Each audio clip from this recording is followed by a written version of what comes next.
Hello and welcome to another episode of Second Impressions, Estound's web series where we discuss marketing questions we receive from viewers like yourself. I'm Trevor Heaton, and I've got my colleagues Greg Bond and Erik Wolf on the hot seat with me today. Gentlemen, how are you? I'm doing good. Apparently my seat is hot. Let's make You're it on happen. the hot seat. I'm going to make it happen before I get burned. Questions, and we got yet another great question from Cliff, who is an executive. His question for you guys today is influencer, social, CPC, SEO. I'm doing it all and getting some successes, but what's next so I can get ahead of the curve? Well, it sounds like somebody's eager to do more marketing, which is always a good sign. But I guess this is going to be a little poop sandwich because it's a great attitude, but the wrong question. That's a tough one because everybody's always interested. We get so many questions about tips, tricks, shortcuts, whatever it happens to be. And honestly, if those things were worthwhile and they provided the ROI that businesses needed over time, then we just call it like marketing tips and tricks businesses. We wouldn't call it SEO businesses and all these other things because everybody else would just be doing all these tips and tricks all the time instead of all the hard work that we end up having to do to actually get that success. The issue with that question is don't be difficult. Just tell them the real thing. Tell them it's like, so what's the silver bullet? There is one silver bullet. It's almost like the secret to building a house is actually going through the motions of building it. There's not like a tip and trick to that. And so really with the digital marketing, your goal is to become an authority figure. Like if you want to get the most traffic, if you want to get really high click-through rates, if you want to have people engaged with your emails and content that you're developing online, then the best way to do it is to figure out how to build authority. And the things that do that are going to be how you're actually engaging on each platform and maximizing your impact on those platforms. So instead of thinking about like what platforms I'm using, thinking about how am I going to get the most out of the thing that I'm doing currently, and how may this translate into something else I want to do elsewhere. So with Facebook, it's going to have its own strategy that you have to kick butt on. And that's going to involve things like community interaction, things that get people engaged, and a lot of like fluff. It's not necessarily going to be about your business's bottom line. It's going to be about like cats and recipes that look really cool to take pictures of, things that people want to see in their feed so that your brand has the opportunity to be associated with things people want. And then you could start to discuss the things that you want, which is to discuss your value as a business. But that really should be a minority of the things you do on a platform like Facebook or Twitter or whatever it happens to be. The first thing that you do on those platforms, focus on people. Focus on the people that you're showing up in their feeds, and you'll do well in their engagement. Email, very personal. You're going to have its own strategy there because you're showing up in people's inbox. It's theirs. They feel like they own it. And so if you're going to start to interrupt their flow of what they're getting from their business life, you better be bringing some serious value into their inbox. You want to deliver things that are going to be relevant. Unsubscribes, don't get too concerned with them. Instead, focus on the open rates and the engagement and click-through that you're getting.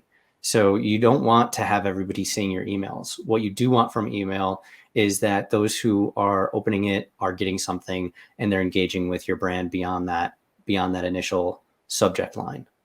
And so it's about thinking about all the different platforms and what you're doing that has found success and seeing how you could then use other platforms to do that just as well. So instead of thinking about getting ahead of the curve, thinking about where are my customers currently? What are they doing?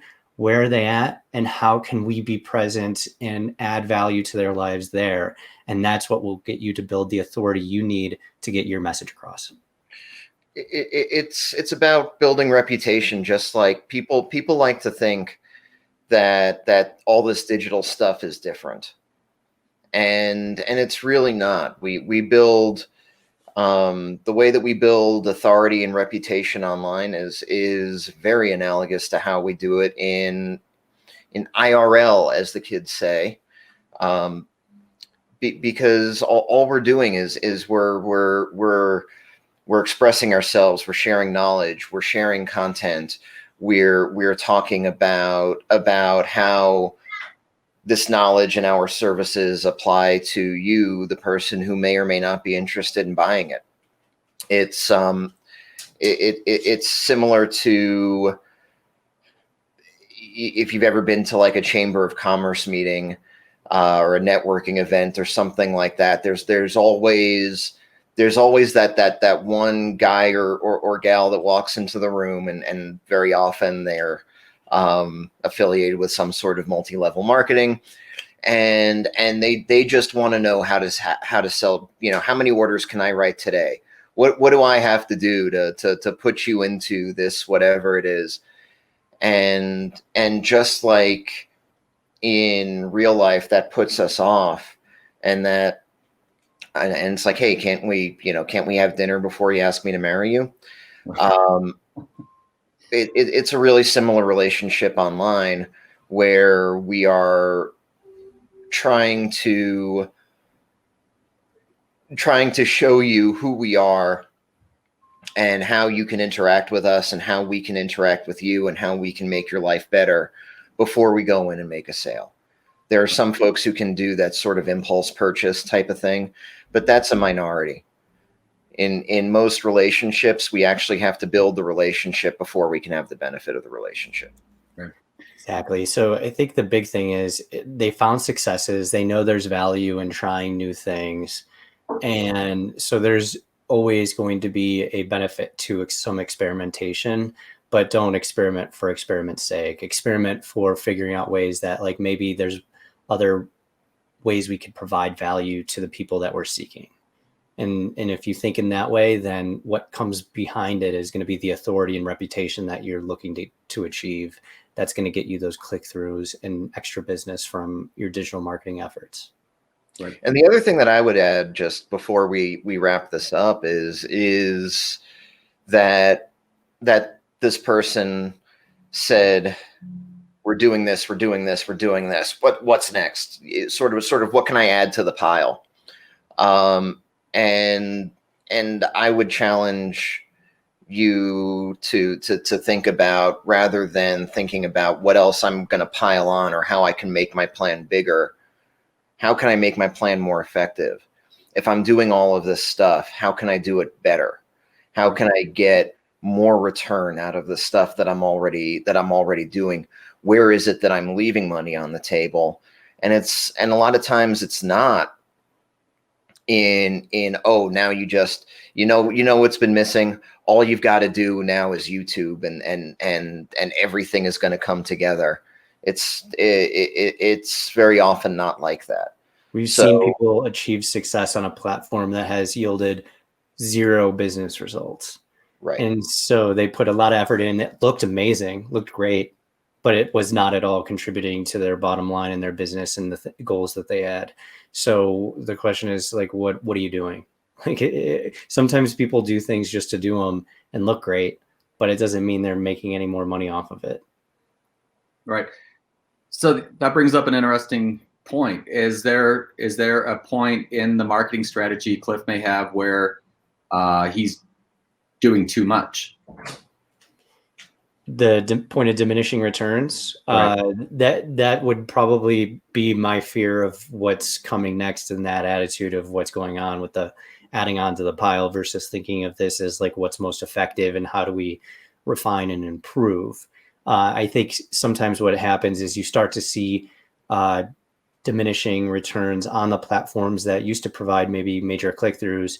This happened a few years back when Facebook rolled out a huge algorithm change to their news feed, and pages were no longer showing up at all. Like, any statuses left by pages just didn't show up in people's news feeds. Facebook basically changed it so that it was pay to play. If you had something on a page that you wanted people to see, you had to put some ad dollars behind it in order to have it show up in people's feeds and get the clicks that you used to. So people who ran events got crushed by this update. And that would be a perfect example of like needing to find alternatives, and when alternatives are going to start to play a serious role in getting you results from other areas that you became over reliant on for one area. And so that's like the area where experimentation is gonna come in handy, is like having those like seeds that you've planted in other gardens, so that when the time comes, if a platform changes, you have the ability to watch it grow elsewhere. Because we want to avoid risk, and so diversification is obviously one way to do that. And we like having insurance policies here and there, but that's also not to say that more is better. And you want to just go and have this to say that I want the biggest plan that I can put out there. That's not necessarily true. What you need is a smart plan, and adding new stuff isn't always the answer. Yeah, it's an endless cycle. There's literally too many options. There's too many tools and things you can be doing. So it's always a question of like, what is the best thing you can be doing? What is the best way to use your resources, your time, money, and effort? So that way you're not just wasting it in various pursuits. So it sounds like the best way for Cliff to get ahead of the curve is really focus on where he's seeing his successes and to grow the successes he is seeing. Is that a good way to summarize it?